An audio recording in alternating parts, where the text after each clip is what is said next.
unachonipea mpaka napata, na sio mambo ya dawa.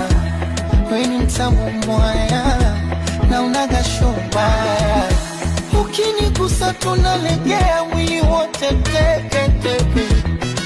Ni siwezi hata kutembea kama mtoto tete tete. Haya na nyuma ni Muganda, shepu ya kitanga, ngozi ya Kirundi,